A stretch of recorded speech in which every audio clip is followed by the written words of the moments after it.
Не велам краткоречен. Пред година и половината во медија центарот на владата беше претесна за бројните функционери дојдени да го представат планот за чист воздух.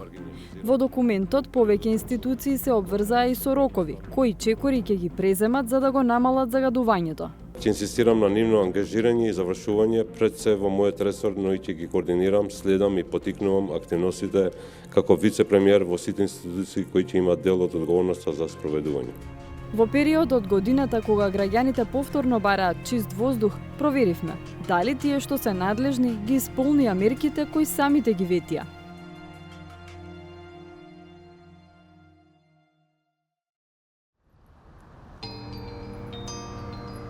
Лисиче е една од скопските населби каде мерната станица често покажува висока концентрација на ПМ честички. Во истражувањата за утврдување на изворите на загадување на воздухот направени изминатите години, се покажа дека најголем удел има загревањето на домовите. Граѓаните со кои разговаравме, а кои живеат во руралниот дел од населбата, се префрлиле на затоплување со електрична енергија, но не сите и целосно. Кој искористил, враќа старите ќумиња, да земе инвертер клима, али има такве што се греат на дрва, што лично јас не верувам дека е загадувањето од дрвата. Се загреваме комбинирано, некогаш на струја, некогаш дрва, така. Комбинирано, имаме парно. Во подрумот ми е долу и така да по потреба, ако е поладно, парното, ако е потопло, на струја. Со бука се греаме, со години, ти кажам правилно. Каде набавувате, од складови? Од сладови, да.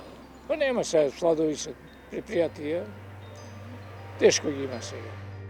Квалитетно огревно дрво е насловот на една од мерките во владиниот план за чист воздух. Одговорна институција е јавното предпријатие Национални шуми. Тие се обврзале дека ќе обезбедат огревно дрво со влажност до 20% за продажба на домакинствата. А во фаза 3, дрвото ќе се продава на единица маса килограм со дефинирана топлинска моќ. Бидејќи рокот истекува во 2027, односно следната година, го прашавме директорот Здравко Трајанов дали веќе продаваат дрво според владиниот план. Со текот на годините ние ќе бидеме обврзани на некој начин да имаме во својата продажба, во својата палета и суво дрво.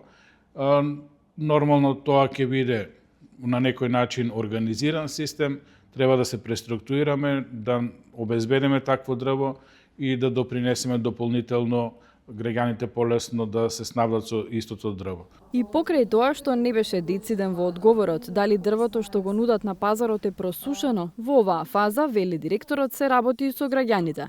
Почнале со кампања на социјалните мрежи за предностите на горење на исушено дрво.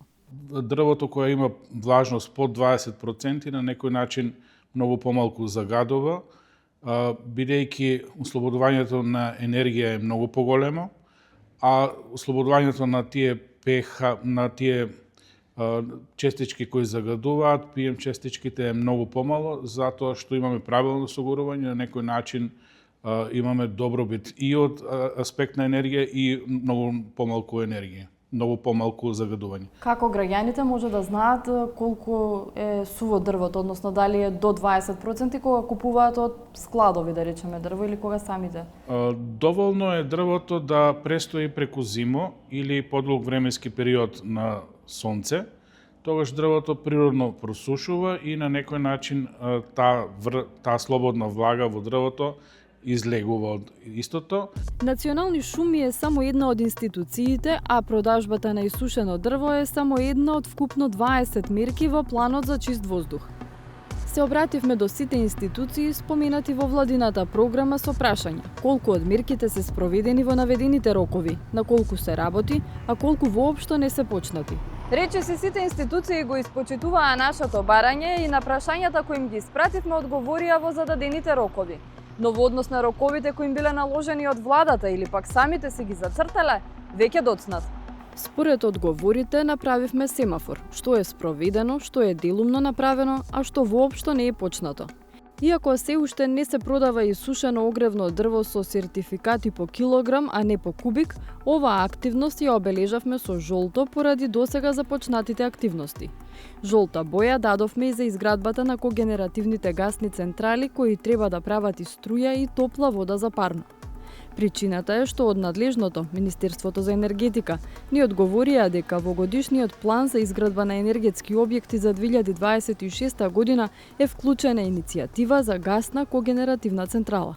Оваа година има веќе една приватна иницијатива, таа е за 495 мегавати во Неготино, значи тоа е веќе една. Понатаму, како што знаете, подпишавме и меморандум за соработка со една сериозна и голема компанија од Република Турција.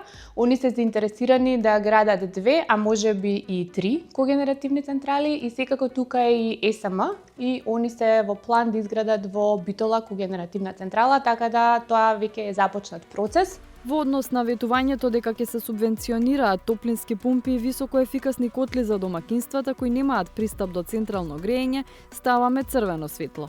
Црвено е и за ветувањето дека ќе се субвенционираат таксистите за да купуваат електрични возила. Од Министерството велат: Ги разгледувавме владините програми за 2026 година, ги доусогласуваме, имаме 3, до сега даваме и субвенции за сметките за електрична енергија. Најпрви со новиот закон првпат воведовме и методологија за детектирање на сиромаштијата во државата, работиме на тоа и секако ќе имаме и давање на инвертори, како што имавме во 2024, имавме над 6000 поделени, имавме во 2025 веќе одбрани над 4000 кои ќе добијат. Тоа ќе го продолжиме и оваа година и ќе имаме давање субвенции за приклучок на газ или дел од колку што изнесува за топлотните пумпи. Колку средства се предвидени за таа намена? Немаме дефинитивно, меѓутоа средствата ќе ги поделиме, како што кажав, не е само една програма, ќе видиме, ќе разгледаме секако ќе има, меѓутоа сега не знаеме, само што ги разгледувавме програмите како програми, средствата ќе ги знаеме наскоро. До сега воопшто нема субвенции, ниту за котли, ниту за пумпи. Не, бидејќи мора првин да поминат на владина програма овие програми, на владина седница, понатаму ќе дискутираме за точно за финансиски средства. За најголем дел од мерките надлежноста е на Министерството за животна средина. Регионални центри за управување со отпад се уште нема. Контрола на тоа што се горат граѓаните по домакинствата исто така нема. Од владиниот ресор велат не може ниту да има.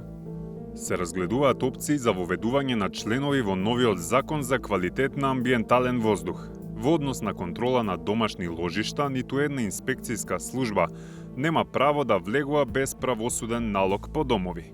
Единствено доколку визуелно се утврди во дворно место во приватна куќа дека некој собира отпад, тогаш согласно Законот за управување со отпад постапува општински инспектор за животна средина. Дрво, јаглен, пелети, петрол, кокс, односно цврсти енергенси, не се забранети за огрев.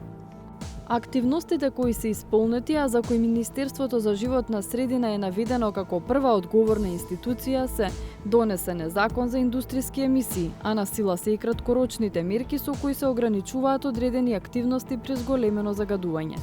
На нашето прашање колку е зголемен капацитетот на мерни станици, согласно планот за чист воздух, од владиниот ресор не добивме дециден одговор, што е поставено во последниве година и 3 месеци. Но во план е проширување на системот со уште една мониторинг станица која ќе се постави во Штип, со што ќе се финализира процесот на проширување на системот, за што се завршени сите подготвителни активности и се очекува да се спроведе постапката за набавка на станицата. Црвена боја на семафорот добива мерката наречена инспекцијски надзор во животната средина, бидејќи, меѓу другото, нема единствен инспекцијски систем за животна средина. Стоп за шумски пожари, кај мерката која предвидува поставување регулиран систем за брза реакција при шумски пожари, од владата велат дека во континуитет преземаат активности за јакнење на капацитетите за противпожарна заштита. Европски технички преглед на возилата е мерка во надлежност на МВР. Ја означивме со зелена боја, бидејќи како што велат оттаму, се спроведуваат засилени полициски контроли за техничката исправност на возилата што учествуваат во сообраќајот во периодот од ноември до март. Една од активностите е и упатување на вонреден технички преглед за мерење на емисијата на издувни гасови кај одредени возила. Покрај тоа, се спроведуваат и активности за контрола на станиците за технички преглед на возила, со цел да се утврди дали доследно се врши мерење на емисијата на издувни гасови согласно законските прописи. Активностите се реализираат континуирано, со зголемено присуство на полициски службеници и засилени контроли, согласно утврдената динамика и насоки. Од Министерството за транспорт не добивме одговор за мерката планирање на идните емисии. Идејата, според планот за чист воздух, е во опфатот на одредени урбанистички планови да се забрануваат, например, градби кои се загреваат на дрва, мазут или други фосилни горива. Комунална полиција нема. Во однос на проектот државата не загадува кој предвидува државните објекти да престанат да се греат на мазут, според нашиот семафор ознаката е жолта. Од владата одговорија дека над 80 од објектите кои користеле мазут или цврсто гориво се влезени во програма за промена или веќе имаат направена целосна промена кон објекти со нула емисии на загадување. Јавна флота без директни емисии предвидува дека владата ќе купува службени електрични автомобили. Во насока на оваа проблематика загадување на воздухот, ние почнавме оптимизирање на возниот парк, расходувавме 104 возила, со тие средства кои што ги добивме, односно ги доби државата од продажбата на тие возила, планот ние да ги побараме од Министерство за финансии, да почнеме постапка за набавка на електрични возила, градски електрични возила. Тоа ни се наменети конкретно за оние курирски служби кои што ги обслужуваат институција до институција, веќе моментално користиме некои стари возила кои што се поголеми загадувачи, захтеваат многу сервиси, бидејќи се доста стари од 2011 година. Од продажбата на старите возила, СОЗР добиле скромни 25.000 евра. А иако на хартија мерката изгледа амбициозно, скромни се и плановите за електрични возила. Јас сум поддржувач на финансов лизинг наместо на оперативен лизинг, да земеме 2 возила, нас за почеток не се доволни 2 возила за да ги обслужат сите овие институции, така да мислам дека се доволно за сам почеток. Задолженија според планот има и за Министерството за земјоделство. Едното е укинување на субвенциите за земјоделците кои палат стрништа наместо да заоруваат. На нашето прашање колку такви забрани изрекле, ни одговорија не располагаат со таква информација. За нивната обврска да засадуваат по 8 милиони садници годишно или 40 милиони вкупно, во текот на 2025 година засадени се вкупно 585.531 садник, додека за 2026 година е предвидено засадување на 525.000 садници. Последната мерка на нашиот семафор доби жолта боја и покрај неусогласеноста меѓу институциите. На прашањето колку конкурси се распишани во рамки на инструментот Институт за квалитет на амбиенталниот воздух, од Министерството за образование ни одговорија.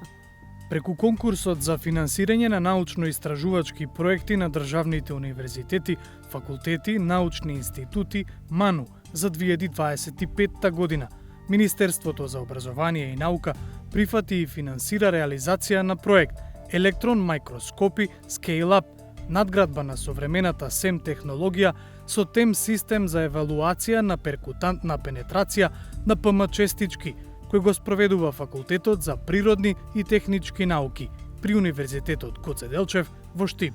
А во исто време од Министерството за животна средина ни соопштија. Министерството заклучно со 2026 година не спровело конкурс во кој експлицитно се поддржува научна истражувачка дејност за намалување на количеството на загадувачки материи во воздухот. Инструментот Институт за квалитет на амбиентален воздух не ни е познат.